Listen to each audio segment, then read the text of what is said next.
Now, Tooch, you've never seen these movies, and you watched them all in one day, 2 days ago? What's your impression? Because Nina and I saw the first two in theaters. Yep, when they came out. Well, I had always it wasn't as if I like abstained from watching them. It was just like they were out during a lengthy time in my life that's even still really going to this day, where like I just don't go to the movies.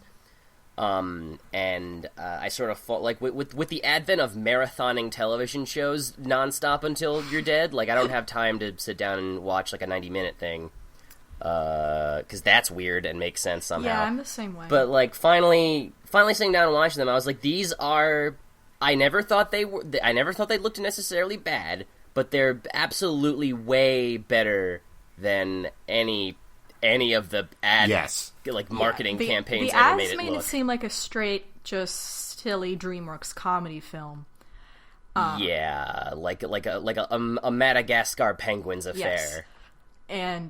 And it's not. and I think I always saw the potential under the surface, because like regardless of the clips and stuff, I would always see in the catchphrases that like are barely in these films. Yeah, they really aren't there that much. I very much would see this. Well, it's objectively good animation. It's objectively good character design. It's objectively good like setting. Like the set pieces of this film are beautiful.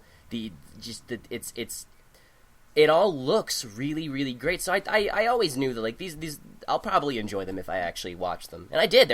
They're so good, and watching them back to back, like these three movies make an absolutely knockout trilogy. Yeah, they really do.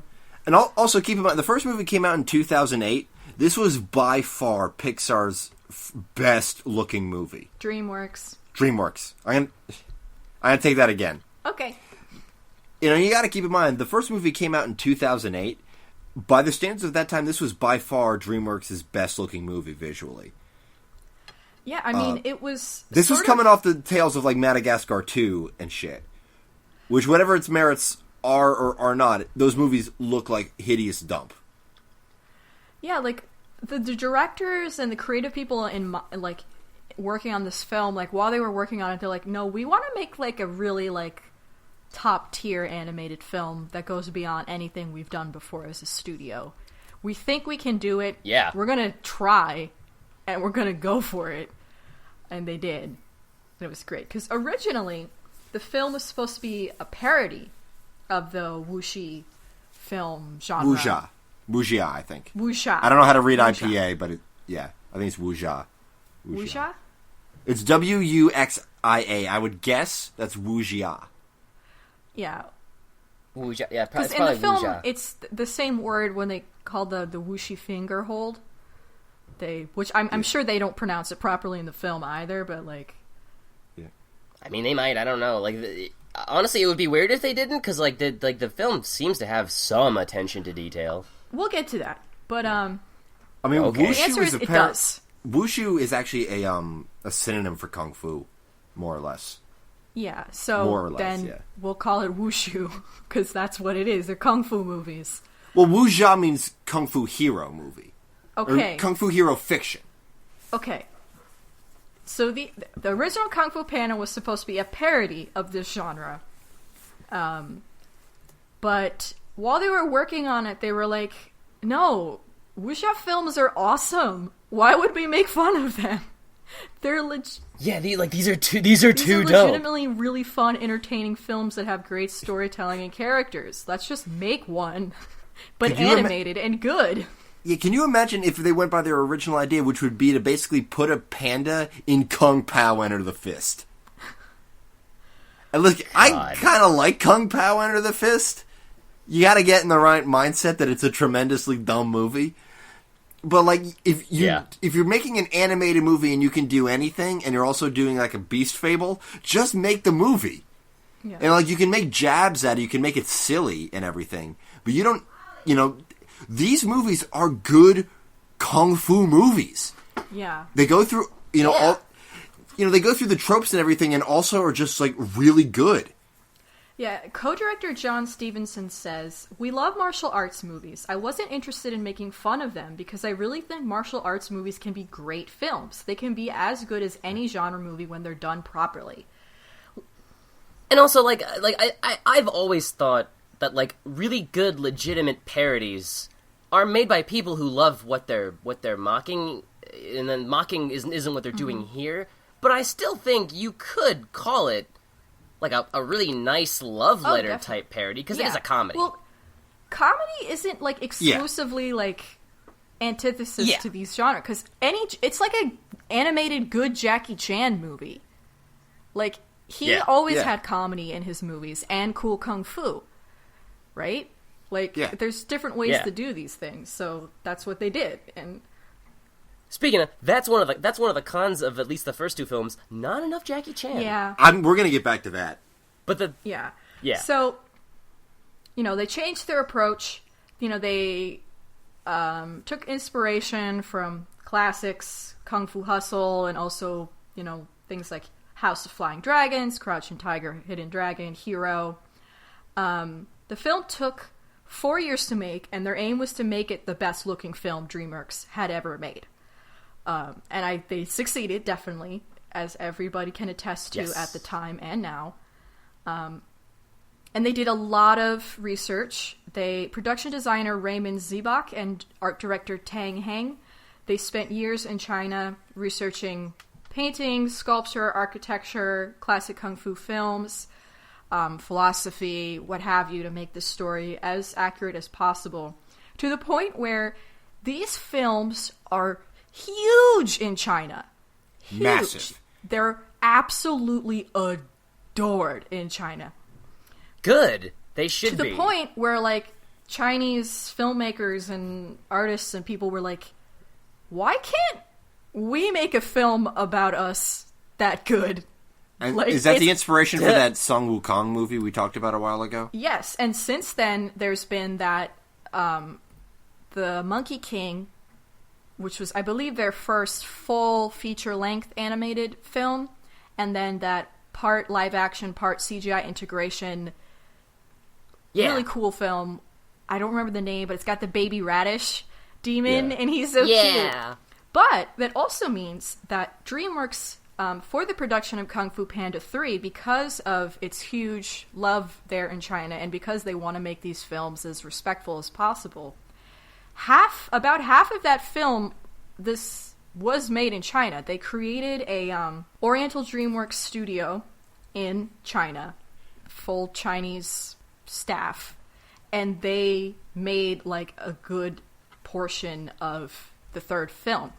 In fact, they made the third film twice, kind of. They made the full-length English version that we've seen, and they also went back and reanimated all the character animations for a full-length Chinese language version. That's all synced up with the dialogue and the mouth movements and everything.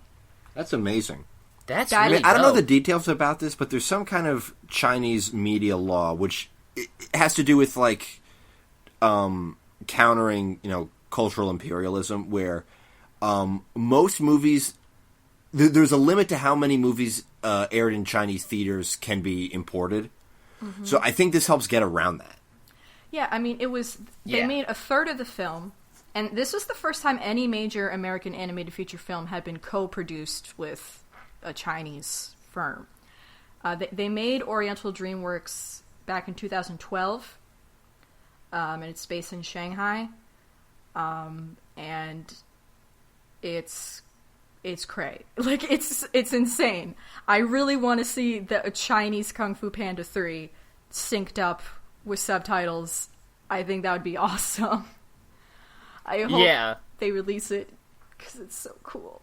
And another thing that, like, sucker punches you with this movie's genuine quality is that something you often really got to look out for with kids' movies is that when they give you the cast, there's like a list of celebrities who have no experience in voice acting. Mm-hmm. Like, we've said good things about that Secret Life of Pets trailer, because as a trailer, it works like on its own as a short film. I don't have any idea what that fucking movie's about. And I'm getting kind of tired of it, actually. Yeah. And the cast list is like 25 people who are like TV screen actors. So you raise a eyebrows, like, are they just like trying to bank on celebrities that kids don't know? Mm-hmm. And this movie definitely does do that. Like, the cast, looking at it stars Jack Black, and it almost especially based on the ads, it looks like a Jack Black vanity project. It's not. But it absolutely is not.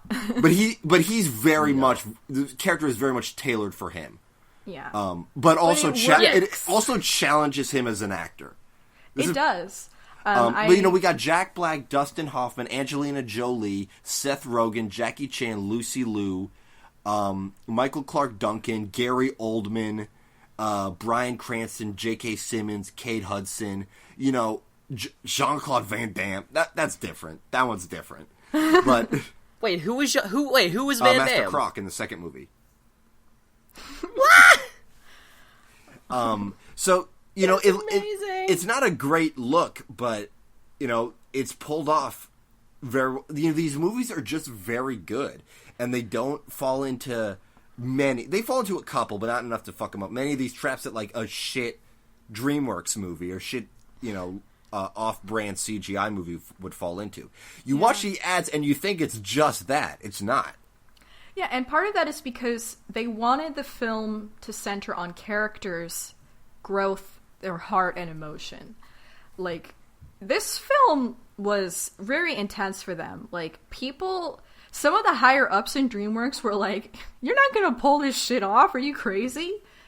And they're like, no, I mean, yeah, okay, it's really high concept, it's really complex, we've never done anything like it before, but they really put their all into it. Like, the animators took 6-hour kung fu classes, and they went to China, they had all these correspondence and did all this research, and they really pushed their special effects. And more importantly, they focused on character. And, not just goofs and laughs, which is what they had been doing before. And this really sort of paved the way for the rest of DreamWorks projects. I mean, How to Train Your Dragon would not have come out if it wasn't for Kung Fu Panda and how successful it was and how it sort of changed their methods. Because up until that point, they had just been trying to recreate Shrek with everything they were doing. Including Shrek. That's very true. Even Shrek got more Kung Fu Panda-ized after Kung Fu Panda came out a little bit. They were just... It was a huge change for them as a studio. And it brought tremendous success. And it was a fantastic first film. I remember coming out of that movie and, Nikki and Dad were like, it was so pretty. The composition work and the backgrounds. It's textures, just everything. Gorgeous. And that 2D animated opening sequence was really striking. It was directed by Jennifer Yu Nelson, who directed Kung Fu Panda 2 and co-directed the third film as well. And she wrote the second one. Yes. It was just great. Originally, they were going to make Poe a little bit more of a jerk, but then once Jack Black was casted, they sort of oh wait, this is like the jolliest man. Yeah, they're like, we can't make him an asshole, so they're like, we'll just basically make him Jack Black. Apparently, he worked mostly in isolation with his voiceover, which you can kind of hear because a lot of what Poe says is to himself mostly. And with Dustin Hoffman, who apparently taught him a lot about acting, which I would hope so. What if Dustin Hoffman came out of the booth just like, man, Jack Black has just changed my entire method in life's work? No, Dustin Hoffman did that for Jack Black. There were some pretty intense... Well, there was that one scene in the first film when Poe is sort of ragging on Master Shifu about you don't believe in me and you never have. What are you talking about? That was pretty impressive for Jack Black. He's never been that high of an actor, but I mean, I've always enjoyed his work. He can act. When the movies are good, when the scripts are good, he's very good at what he does. School of Rock is a great movie. Yeah. Yes. But his characters always have to be kind of him. And Poe is definitely kind of him, but a panda. And it works perfectly. And the other, it's great. Yeah.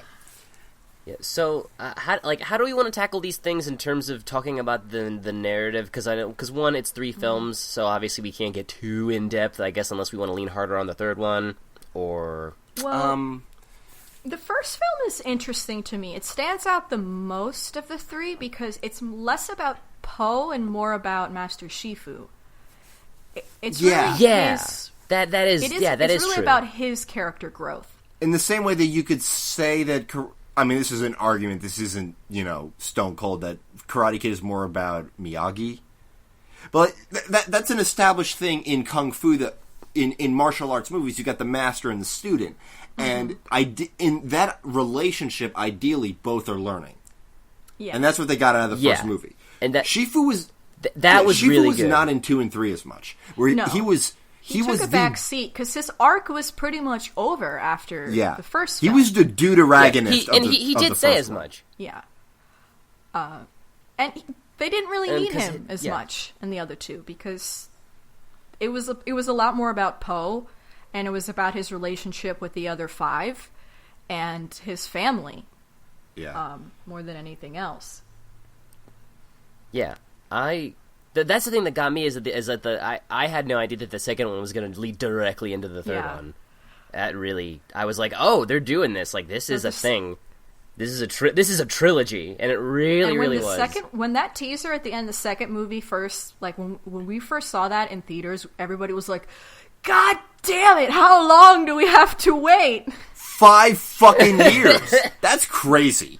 That was crazy that it was 5 years. I wonder if there was like some.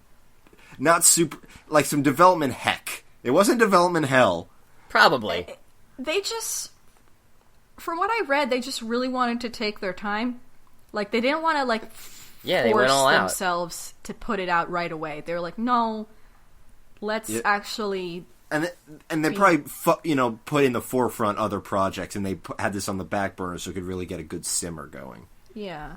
Paid off. I think it really worked. The third movie really, really, really takes the first 2 films and its own thing that it's doing and wraps it all in a really nice package. Like I noticed because a lot of times with sequels, with bad sequels, especially to kids stuff, there's a lot of impetus like, oh, let's just do the same thing, and then you get a lot of references to the first things. But 3 really, it was less references and more like, hey. Like this, do you remember this character thread from like all the way in the first film? And it's like, yeah, I do. It's like, well, here it is. It was all about thematic cohesion, is what it was. Yeah. It's like a rock. It was really well done. And I didn't notice it the first time when I saw the first 2 films, like how Poe's dad, he went from it being just a noodle shop to a noodle and tofu shop. That was just an offhand line in the first script. That is amazing. I mean, like, it's not only that he did expand to tofu, but he was constantly trying to get rid of the tofu. He didn't like it. He did not enjoy doing tofu. Poe's dad is amazing. Let's get into the dad stuff because the mommy themes have been a thing on this. It's, led mostly by Nina because it resonates with her the most. Although I love it too, and Tooch, I imagine. You do?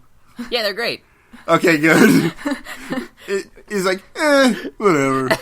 But we had that email soon after from a fan, and I wish I could look it up. They had seen Good Dinosaur. It was Good Dinosaur, and about how like the dad stuff and that really resonated with him. And the dad stuff in the second and third, they didn't really deal with it much in the first one because they were doing other stuff.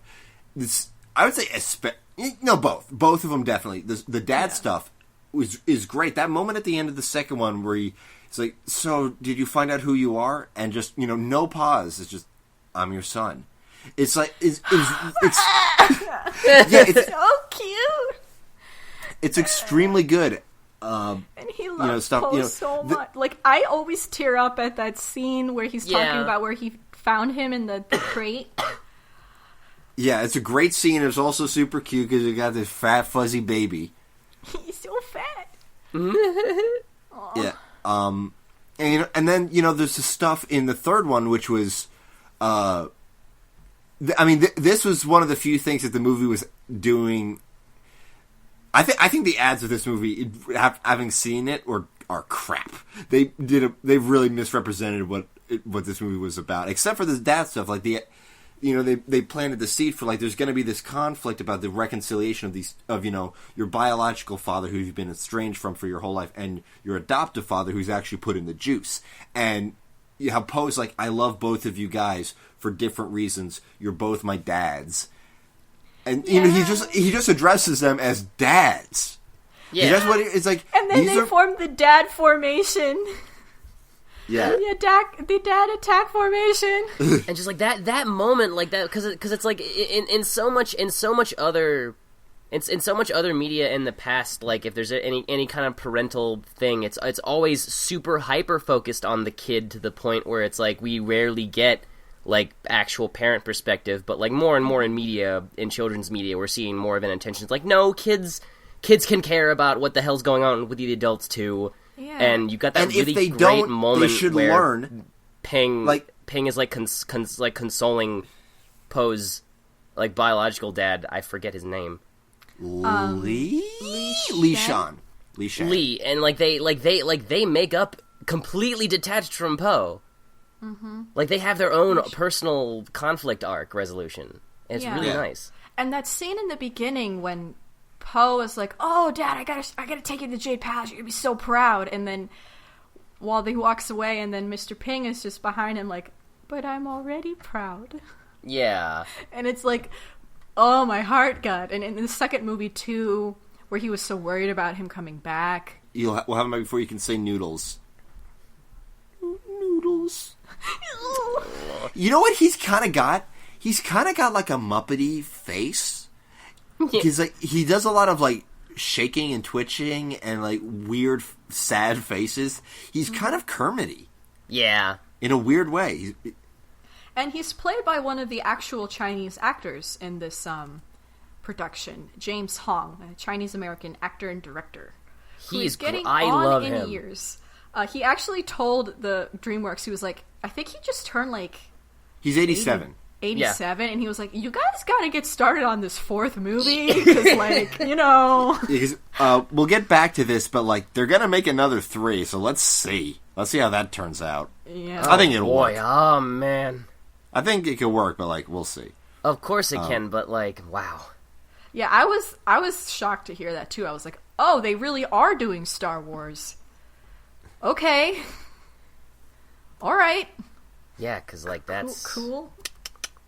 Yikes. But yeah, the dad characters are... Mr. Ping is wonderful. God, James Hong's been, like, in every movie and TV show. Yeah, he's a really accomplished actor. I love him. He was Lo Pan, for fuck's sake. Yeah. In Big Trouble in Little China. Oh, yeah. Man. And another thing I should mention, in the, they made shorts. I mean, aside from the Legends of Awesome TV series, they did make shorts, and in all of the shorts, the actors reprise their roles. So it's not any of the people from the cartoon who are impersonating these performances. There's the original shorts. It was Secrets of the Furious 5, which gave background for the Furious 5 and their origins. There was the holiday special, which was actually really cute and good. I gotta track that down. Yeah, I want to check these out because it's like one of my things with the first, at least the first film, was like the Furious 5 were just kind of there.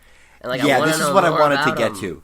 It's like the Big Hero 6 problem, where you've got this like cast of very cool, very interesting characters, very potentially interesting characters, very diverse, a lot of different stuff that they could be doing, and then they don't do very much because it's focusing more on the protagonist.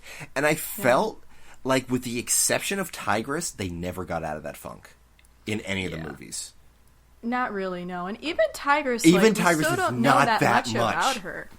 No. If you just see the movies, like, I've seen Secrets of the Furious 5 back when we got the DVD in 2008. I still have it. I meant to watch it. I didn't get around to it. I hope that and the other shorts and definitely the TV series has no excuse not to do it. We'll flesh out these other characters, because what little we get of them is great, but there's not a lot to them. Yeah, they're still so high above Poe in a way. Like, in his head, he still feels like they are so I mean, could any still, one like, of them could kick his ass. Yeah, any one of first them all. could kick his ass, and have. That's the great thing about Poe as a character, is, like, he's so, like, I love it because he's this typical, like, hero character. Like, he's kind of dumb, he's kind of unassuming, but he's really well informed. Like, he knows about the stuff that he loves, and of course, and what it he is loves because he's a huge geek. Yeah, he's a geek about it. He's a huge geeky nerd, which, like, of course he is. If you lived in the town with underneath the Jade Palace, like, and all you did all day was make noodles with your nice dad, that would be, like, the coolest thing ever. And of course you would go crazy about it. What else would you have to do? He's very, go with the flow. A lot of stuff he's like, I know I'm not the best guy here. We're a team. I do what I do, and these guys are going to do what they do. Like what I love, and this is something he learns more and more with each movie, because he's the legendary dragon warrior, and what it seems like in the first movie is that means he's going to be the greatest warrior in all of China, and that's not what it is. What it is that it's especially solidified in the third one. He is a guy who needs to do these certain things. Yeah. He's not the best Kung Fu punch man. That would have been Tigress. If we were going just by who's the best at Kung Fu punching, it's definitely Tigress. God, I love Tigress. Yeah, or Tai Long. Or Tai Long. It's what he is that he is a guy who's capable of doing a couple of specific things very well. I mean, obviously he's good at Kung Fu, but his mind is in the right place, that he was able to overcome the obstacles in the 3 movies just because of who he was and the way he approaches problems, and that's something he doesn't have. And that's what the third movie, the thing that you are, I'm not turning you into me, I'm turning you into you. I'm turning you into the best you can be. And that's what Poe is as a dragon warrior, is that he is... Yeah. It's him living to his personal potential of who he is as a person. Yeah, and it's not just that he's the best warrior, but he himself represents the best of Kung Fu. Yeah. Not that he's the best at Kung Fu, but he's not. He's not, but in every other way, like every other aspect of Kung Fu, he sort of embodies that. Yeah, he's like he's this force. He's a uniter. He's a teacher, a learner. Yeah, like by the end of it, it's like a teacher. He is this cohesive force that's like just like you don't need to be the best at Kung Fu to save it. Yeah, he's the yin and the yang. Like he does kind of have the whole package that he needs to be this unifying force and this compassionate force. Yeah, he leads, he teaches, he inspires. He's great. And he understands Kung Fu really, really well. Not just like the philosophical principles of it. It was handled so subtly too in that first film when like there's not a single point blank line where someone just goes, "Oh man, like he knows he has such an encyclopedic knowledge of Kung Fu and all that stuff." Like no, you have to infer that. Mm-hmm. It's very show don't tell. When he goes into the Jade Palace and he just knows what everything is, squirting about all the artifacts. That's show don't tell. And like while Master Shifu is like trying to like show him up, like oh the wishy finger hold. Oh, you know this hold, and he's like, yeah, it was invented by this person in that time in this dynasty, and like so you know what happens when I do this, and it's like I saw what they were doing and I loved it. Yeah, like apparently according to some of the writers and directors, like Master Shifu's and like in the first film, he's actually very impressed by Poe's knowledge, but he's too upset at him to really pay attention to how impressed he is. Yeah, no, I loved their relationship in the first film. It was so good. Mm-hmm. I really liked him, but also like I loved him. I loved honestly my favorite character because I don't remember the original trailers very well. I don't think he's in them. Fucking Oogway. Yeah, Oogway is so good. Oogway, I feel like am I wrong or did the marketing just completely shove Oogway under the rug? Like he's so good. I mean, he was gone from most of the film. Yeah, because he doesn't do any like crazy punches in it, and none of his goofs work in a trailer. No. Yeah, like he's the best though. He's maybe it was just because it was probably just because like I didn't see him coming. I was just like, who's this turtle man? Like I don't remember what. And then he had like he's so good in like the first and third films. I was so glad that they brought him back. Yeah, I mean he's always wonderful. There. Apparently, Oogway just means turtle. Aww. If you pronounce it in a specific way, I mean. God, I love Mandarin's Master Oogway. Tough. I love Master Oogway almost as much as Shifu does. Shifu also can either mean master, teacher, or father. So he's master. Yeah, because they couldn't call him Red Panda because that just raises a lot of problems. Yeah. Yeah. I wonder if that's a thing though. Like he's kind of a panda. I think it is. I definitely think it is because, especially in that first film, like they have more in common than they both realize. Yeah. In a way. And it's he's like the other Kung Fu Panda. It's so unfair. Like he's like you can't learn Kung Fu. You're a panda. Like you taught a snake. You taught a freaking. You taught an adorable snake Kung Fu. Lucy Lou Snake. You taught Seth Rogen the bug how to throw people. Yeah. That's crazy for a lot of reasons. And that's another thing that I wanted to bring up was Poe's size. And like how much of a big emphasis it is in this franchise. Because like in the beginning, it's seen as like this horrible thing about him, this flaw. He's always given shit about it. But I like how the film sort of addresses, like, that's just who Poe is, and part of it is he eats when he's upset, which is, like, a real thing that people do. And they make fun of him, but it's always framed in this way where the people making fun of him are in the wrong. Because at the end of the day, his large size is part of what makes him a formidable Kung Fu master, because his style is very much about the shifting of his weight. Yeah, it's about working with. It's about being able to work with what you are, like being the best you. It also helps him to take a lot of hits because man, oh boy, oh. And they had that. There's a lot of Chekhov's guns in these movies, and they're all used really well. The pressure point thing was pretty subtle in the first movie, actually. It was only the visual cue that told you what was going on, why he was immune to it. Yeah. And it was because he's got a big tummy. Yeah. But I also all his chakras all out of whack because it's too big to find him. His chakras are supposed to be pools of energy. They all eroded into one big chakra. And I just love this idea of like this fat superhero who like saves the day, and he doesn't have to slim down to do it at any point. Now, his most devastating attack on Tai Lung was that big belly bounce, which, one thing that annoyed me as someone who plays a lot of fighting games is that he didn't combo off of it. You had a perfect pop, and you just let him drop, man. Hit him with the dust loop him for fuck's sake. That's belly bumps. Like for anybody who doubts the legitimacy of that, I've been witness to a situation where like these two men who I was at a bar with some party for some group of people that I didn't know, but my friend was like, I don't know these people, you gotta come to this party with me, whatever.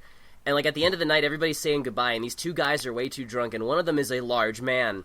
And, like, the one dude's like, oh, come on, let's do this. And he goes to belly bump him, bounces clean off of him, and flies directly into a table behind him and knocks it over. It was hilarious. And it's interesting because there actually is a bear style of Kung Fu. And it is associated with the spleen and the stomach, and, like, the emotion of worry, and, like, food and drink, and sort of like this transformation of the process of digestion into like the energy you need to do Kung Fu. That's cool. Like, it's really cool. Like, all of the Kung Fu styles are very accurate and all relate to each of their respected animals. Cause, I mean, they do their best with Viper. Yeah, well, I mean, they kind of do similar things. Like, yeah, I mean, it's about like what I understand is like single, very powerful strikes that, like, incapacitate. Yeah.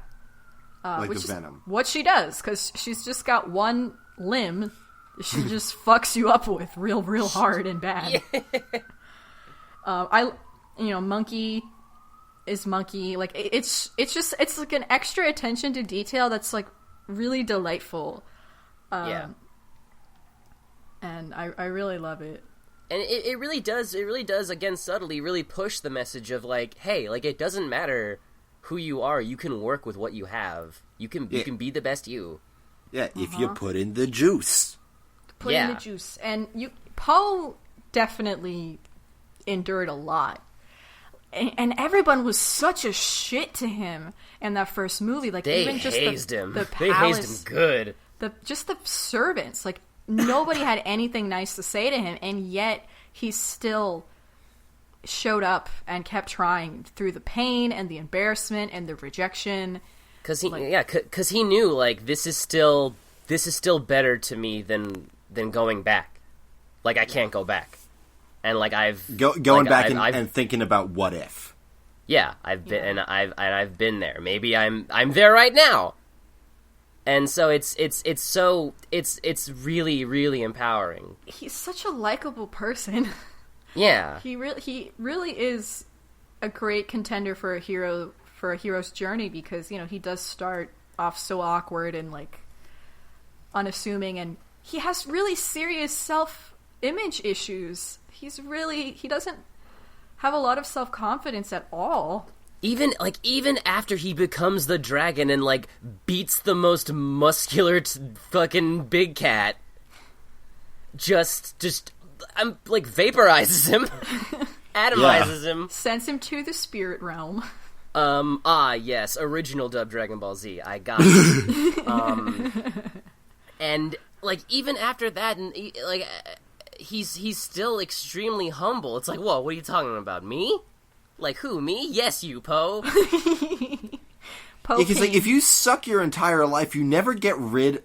Well, not everybody, but, it's very possible for you to never kind of get rid of that kind of flinching reflex to be like, I suck. I still suck. You'll always take every single compliment with, like, wait, what? And, like, I love... Like, it's a fully rounded character, because, you've seen these sorts of heroes where, like, they're really overly confident, and, they say a lot of stupid stuff to try to make themselves seem cooler than they are, but a lot of times it's not always fleshed out that comes from their own insecurity and their own desire to be wanted and accepted. And with Poe, like, they don't, like, super hammer it home, except for in that one scene when he's fighting with Shifu, and he's like, I'm me. I know I'm me.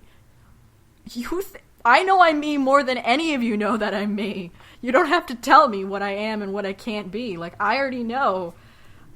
And it was really powerful and striking, and it really makes you love him a lot more than you already sort of do. Let's talk about villains for a bit. I was about to suggest that because, ooh, buddy. Oh, I know my favorite, but we'll start with the first one. I mean, the first guy is Tai Lung. Who, is he any of your favorites? That would be kind of crazy. He's good, but he's not the best. I liked him, yeah. I definitely liked him. I mean, he seemed very scary. He did his job. Yeah, he's very scary. He's very powerful. He's got great kung fu scenes, and his motivation is great. Yeah. Oh yeah, he had more of an arc than I thought he would. Like, oh, who's this big strongman who's like locked up in the forever prison and like doing all this. Getting harassed by Michael Clark Duncan every day. That's gotta hurt. That's gotta, like, he's scary. Yeah. He's terrifying. Michael Clark Duncan was like 9 feet tall. He was 6'5". He barely even fits in his Wikipedia photo. Yeah.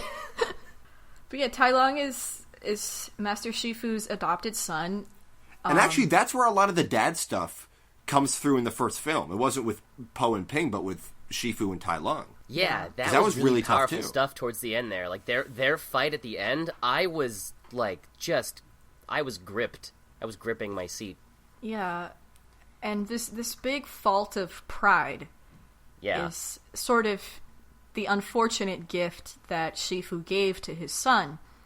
Because the creator sort of said that, like, Shifu always wanted to be the Dragon Warrior, and when he realized he wasn't, his next ambition was to teach the Dragon Warrior. And so he became sort of obsessed with that idea, and he's like one of those jerkwad coach dads.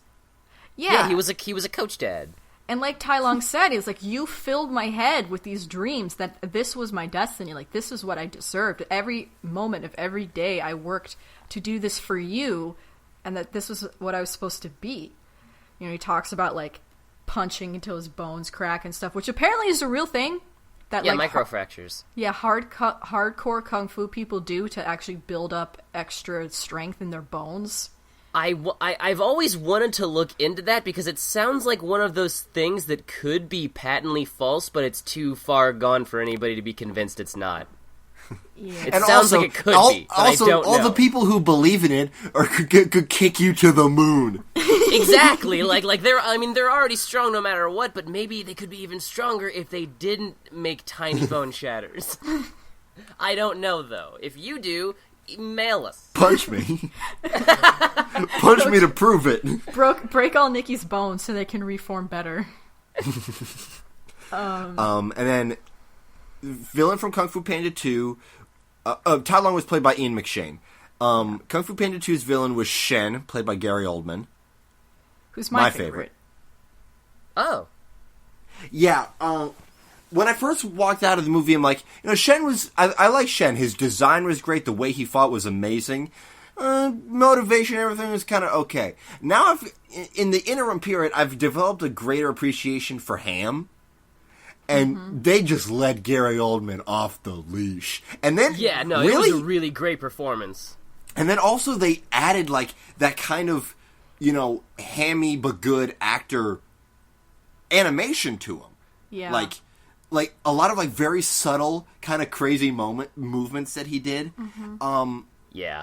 And, like, his fight scenes, I still think, are some of the best, because he's so cool looking. He's got so much going on, like the fan tail and the hidden blades and everything. Like, he's extremely cool. Yeah, he's extremely cool. And what I like about him is I also feel like he took that one Biggie lyric to heart. It was like, and I'm down with the shit too for the stupid motherfuckers want to try to use Kung Fu. Instead of a MAC-10, he tried scrapping slugs in his back end. That's what the fuck happened. He's like, fuck punching, I'm just gonna shoot you. And you're gonna look like a real idiot. When I shoot you with my gun. Yeah, his motivation was a little more strange because, but it was still thematically relevant because it still had to do with family, like Tai Lung and fatherhood and parentage and what have you. And it was sort of this continuation of, like, resentment of one's parents. Yeah, because, they shot down his ambition. Yeah, they shot down his ambition and what they thought was best for both him and everybody, because he was making guns. He was inventing guns. Yeah, and part of his origin story, unfortunately, wasn't really integrated all the way into the film. Like, in some of the production materials and in, like, the website that they launched before the movie came out, they sort of explained that his parents, though they loved him, were a little disappointed that he was an albino and he was kind of sickly. And so they sent him to live with the soothsayer because she could, help make him a little healthier. So that's part of why, because I always wondered when I saw it, like, why did he not kill her? And it's because she basically raised him more so than his parents did, or in his weird twisted heart. That's how he felt. Huh. Yeah. And that's always so heartbreaking when he's like, I don't need you anymore. Leave. Yeah, but he doesn't kill her. Yeah. Like, which was very surprising to me. I was like, why? We haven't seen him show mercy to anybody for any reason. Yeah. Why would he just let her go? I mean, I just kind of assumed it's because it's like, even though he really doesn't like her, like, she's still a powerful soothsayer that might come in handy. He just has such a twisted, like, interpretation of events and, like, what happened to him and his family and his legacy and things. And yeah, he's a really good example of, like, good villains think they're the victims. Yeah. Legacy is also a running theme with these villains. Absolutely, yes. Yeah, and like it's what he's owed, it's what he deserves, it's his destiny, it's what's owed to him. Yeah. in this one, it's interesting because in the first film, we got to see kind of both perspectives. Like, we got to see Tai Lung and Shifu and a third-party perspective. And in this film, we just get Shen and a third party. We never really get to see the closest thing is the soothsayer side of thing. Well, the soothsayer is almost like the third party because she's related to everything, but she's not the focus of his frustrations, right? Yeah. And we never really get to see what his relationship with his parents actually were like. We only get told through it by the soothsayer and by Shen and by the flashback in the beginning with the awesome, like, traditional Chinese iron shadow puppetry. Yeah, that was really dope. So cool. Yeah. But yeah, like there's an ambiguity to him that doesn't get resolved all the way that I sort of like, in a way. Because he's important, but, you know, he's already proved that he can't be saved. So there's only really one outcome for him, and it's what happens at the end. And, you know, of course, his playing off with Poe and, like, Poe, you know, demanding, like, what happened to my family? And he lying to him and said, "Oh, your parents never loved you," which seems such like a strange thing to say, especially in a Gary Oldman voice. Yeah. And then there's also the fact that the prophecy could have been referring to himself, because he's also a warrior of black and white, right? Yeah. Yeah. And I a guess, lot of yeah. he destroyed himself more than Poe did. Yeah. I mean, if we're talking like the most literally, his cannon fell on him and crushed all his little bird bones. Mm-hmm. He definitely died. Yeah. Like, Tai Lung is ambiguous. Kai doesn't die. This guy fucking Tai Lung got smooshed. went to the spirit world, and then he got his chi stolen by Kai.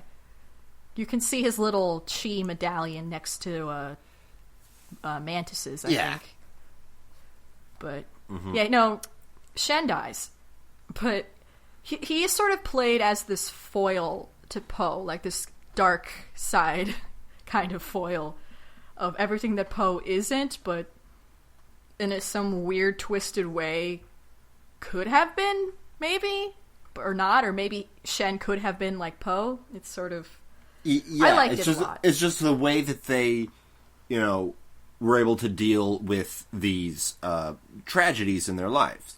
Which these tragedies we could say are unavoidable for the sake of argument. It's just how they were able to handle it. This is the whole thing with Poe and like the extremely great, I mean, very obvious but very good symbolism with a black and white warrior of black and white, warrior of yin and yang. Mm-hmm. You know, there's joy in his life, there's sadness in his life, and he uses it together to become a complete person. Whereas Shen had a joyless life, or if there were any joys in his life, he wasn't having any of them. He didn't absorb them into his personhood. He was just a man of misery and vengeance, and that's why he was so broken. Whereas Poe, like, his story is so sad, and like even Shen was like, how could you find peace? I ruined your life. It's like...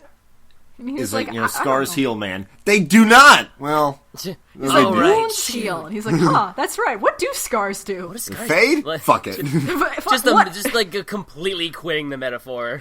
Yeah. But that scene in the abandoned Panda village was... Yeah. Really and what's crazy, what's so great about that scene is that actually I noticed this most recent watch through. The entirety of what happens is very, very obviously telegraphed. Mm-hmm. By the time that scene hits, you know exactly what happens in it. Yeah, they tell you from the beginning. They kind of tell you everything you need to know. It's just that Poe doesn't put it together until then. But the scene is so masterfully done that you don't care that it's telling you stuff that you already know, because all the emotional weight of it is coming together, because it's not just, you know, the revelation that Poe's having, it's the acceptance. He's like, Poe realizes this horrible thing that happened, and he immediately is like, he puts it in a box where it's like, this is my sad ass childhood, and I'm not going to let this affect me. And it's communicated by the shift in animation styles, because those that past as a memory or a dream is in the 2D. Whenever something is a memory or a dream or a story, it's in 2D. But as soon as it shifts to his mom putting him in the crate, it transfers to 3D to signify, no, this is real. This is the memory. The other stuff is a story or a dream, but this is the actual memory. This was something that happened to me. This isn't just something that happened or might have happened. And it was very visceral, and it was like, oh, okay, like, it became real. The absolute worst part of that for me that I noticed and can't get out of my head is that image of, like, after Poe's mom, like, puts him in the basket. It's like, okay, you're gonna hide here, and, like, they're not gonna find you. But then, like, just to be absolutely certain, she purposefully and right before your eyes, like, waves them over. Yeah. Like, as a, like, 100%, like, they won't find him because they're gonna kill me instead.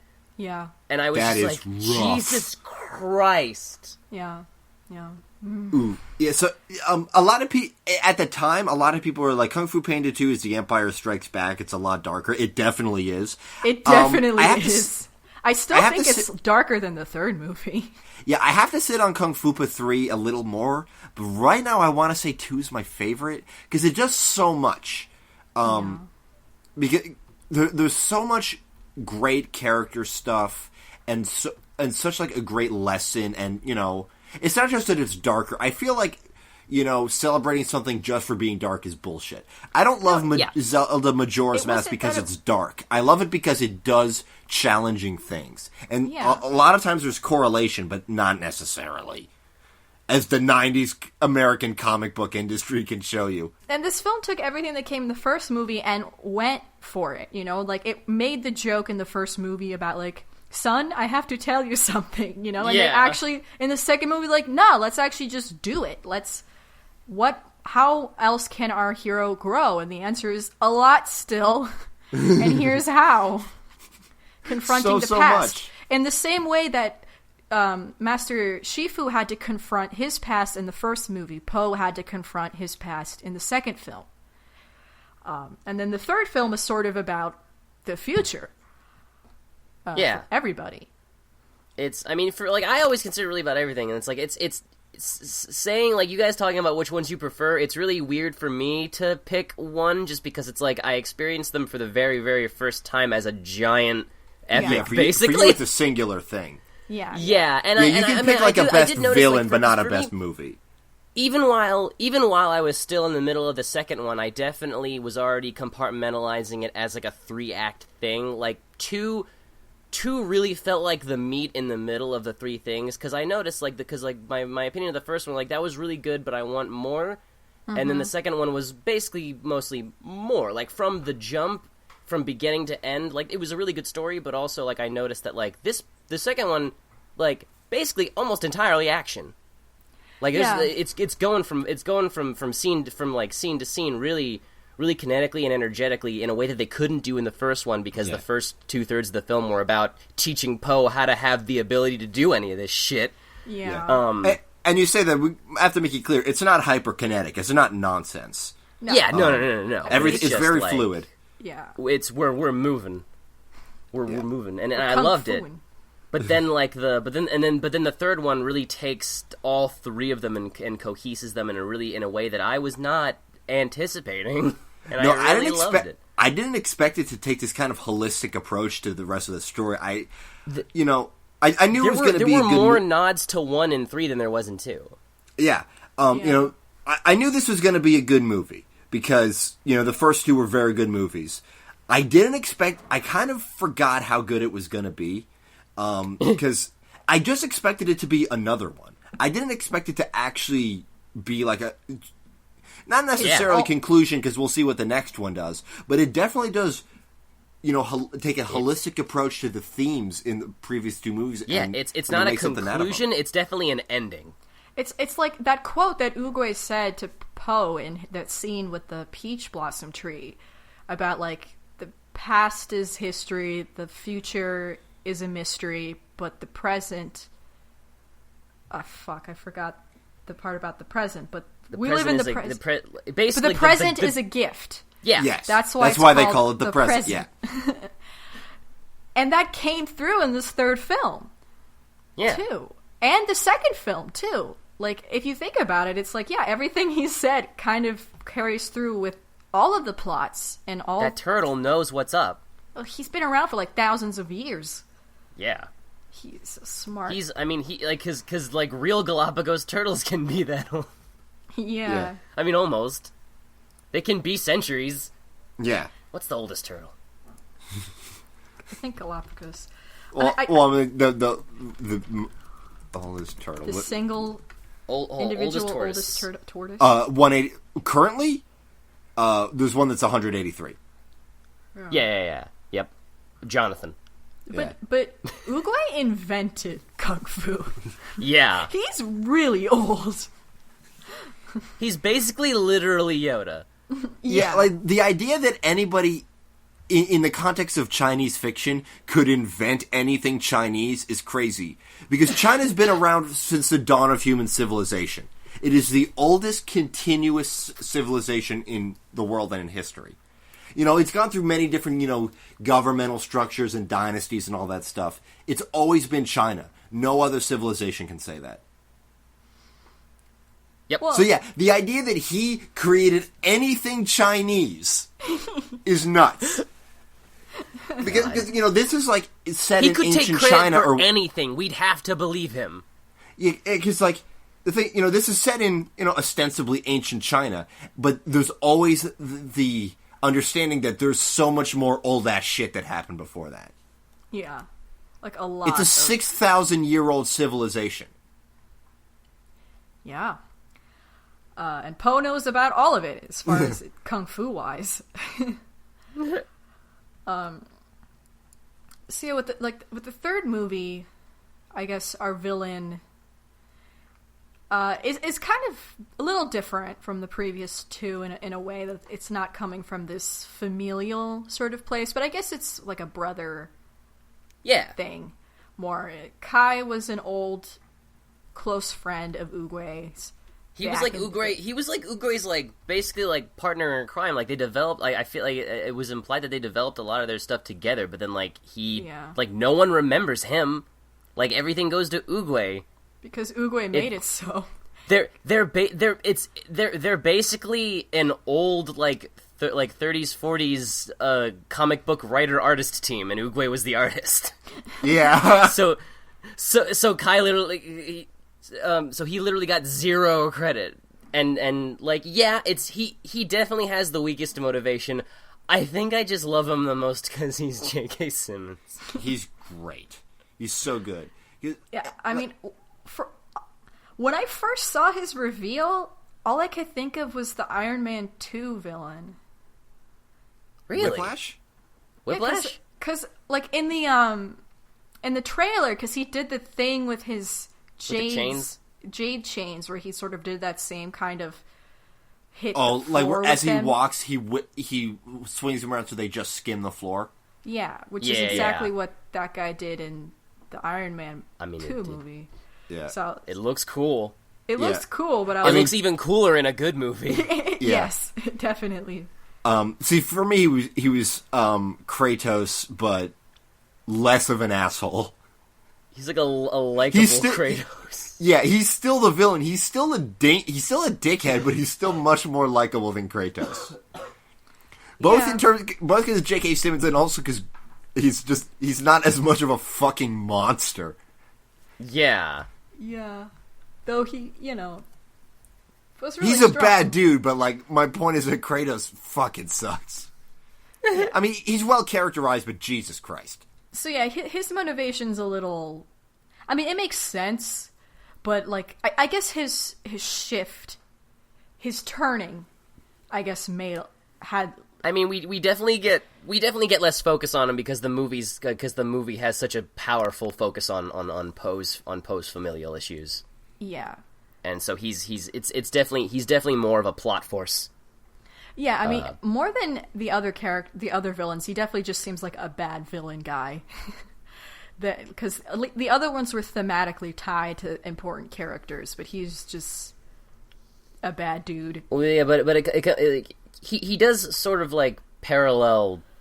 He does sort of offer a parallel in a way, because like, I mean, the film opens with like Oogway telling him like when will you learn that like the more you take, the less you have, and then that sort of comes back where it's like he's going through all of this like monstrous effort for just to get more chi, and then like the film ends with like these everybody just finding the chi in themselves, and coming together to stop him, and then he's left with nothing because his soul's destroyed, I think.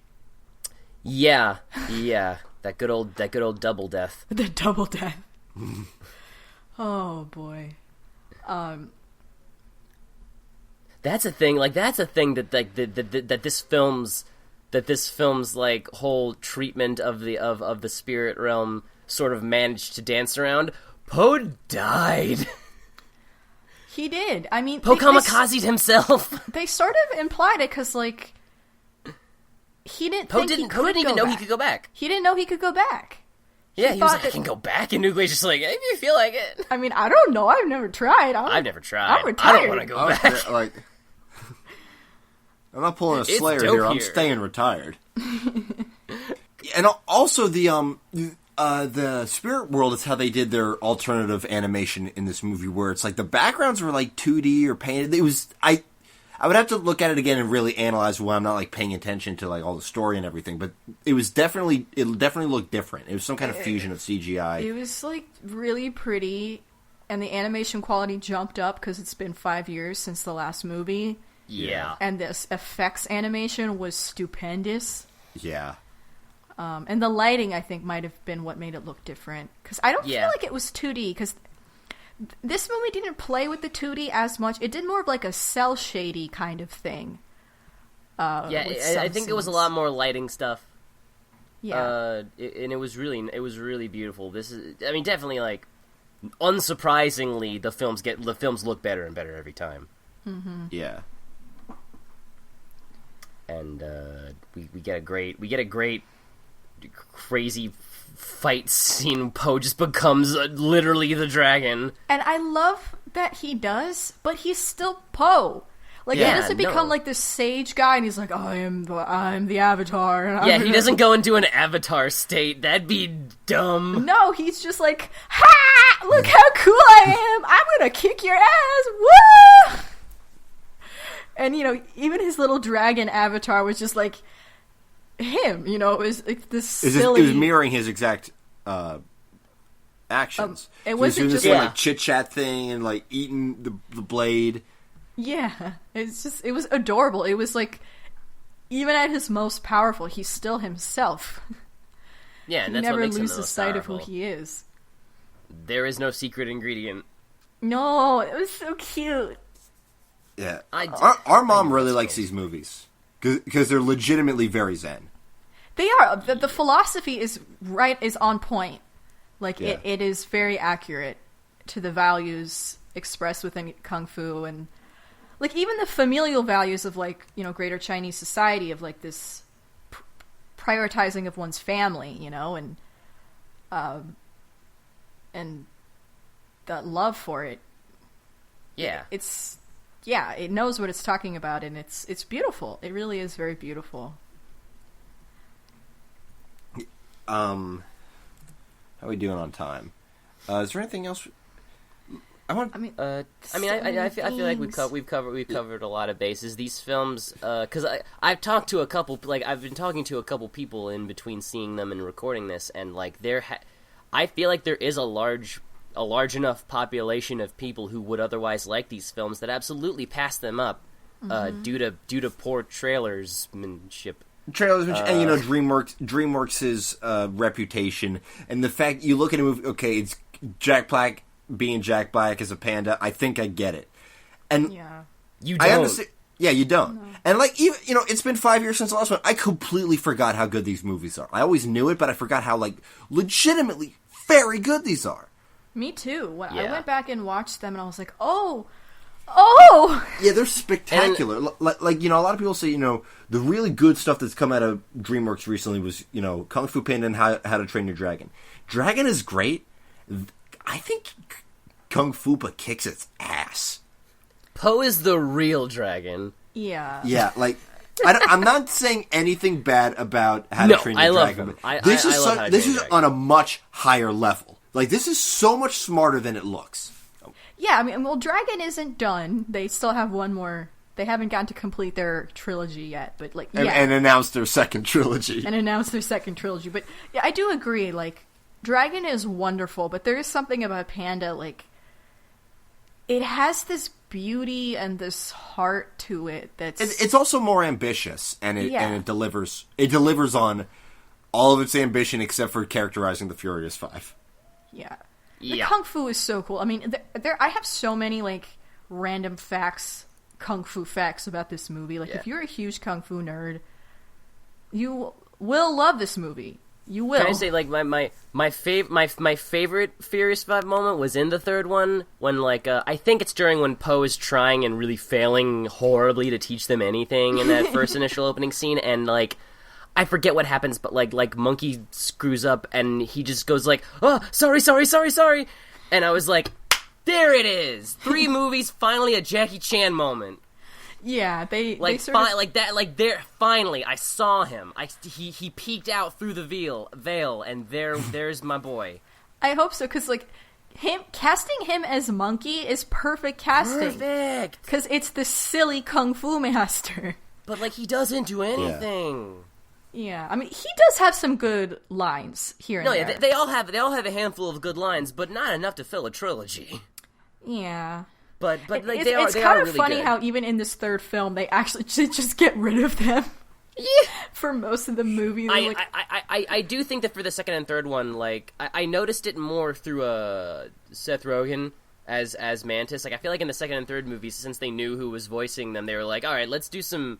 Like, let's do some stuff that feels a little him. And he had some of those moments, like that line about just wanting a girl that'll have kids, then eat his head. Yeah. The dialogue with him and David Cross in the third one as they're flying around. Yes. Like, you can't just name stuff and do it and make it a kung fu move. Like, it doesn't work. So like they really grew into their roles. Yeah, definitely. And I hope, I'm gonna check out the shorts and stuff. Yeah, the shorts are wonderful. There's 2 new ones, that aren't quite available yet. One just came out this month. That's still kind of hard to find. And then they're making another one. Or they previewed it with something else. We were listing. I remember now. We were listing them, and we got sidetracked because you mentioned the Secrets of the Furious 5 and Kung Fu Panda Holiday, and then in 2011 they came out with Secrets of the Masters, and then in 2015 Secrets of the Scroll. Yeah, which apparently is about the origin story of how the Furious 5 met each other.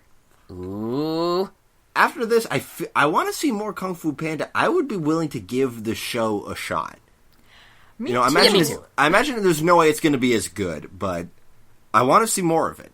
Yeah. Yeah, I love the world that they made, and I want to see more of it. Yeah.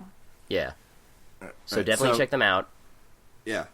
So that's our talk on Kung Fu Panda. Great stuff. I don't think they're on Netflix or Hulu or anything, but fucking go to Amazon or whatever. And rent them. They're great. And you want to make sure you want to do that because you want to see them in HD. They're really worth it. They're really yes, pretty. you do.